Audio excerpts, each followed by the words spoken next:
কশিপু প্রহ্লাদকে মারার জন্য কত কি না করলো।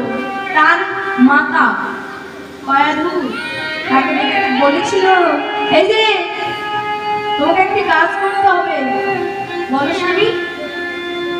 বলছে, আমি একটি পায়েসের বাটিতে বিষ মাখিয়ে দেব, দিয়ে প্রহ্লাদকে নিজ হাতে খাওয়ারে দেব। বলছে, এ কি গো, সে তো আমাদের সন্তান।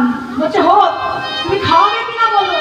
স্বামীর কথা রক্ষা করতে সেই বিষ মাখানো পায়েসটা হাতে করে নিয়ে গিয়ে প্রহ্লাদকে ডেকে বলছি, বাবা এই পায়েসটা একবার সেবা কর।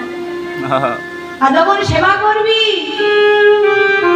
গোবিন্দকে নিবেদন করে সেবা করিস। এই জগতে কোনো ভক্তের কষ্ট ভগবান সহ্য করবে না। সেই বিষ্মাকার পায়েসটা যখন ওই গোবিন্দাই নাম বলে বদনে মুখে তুলে দিয়ে আমার গোবিন্দ স্বয়ং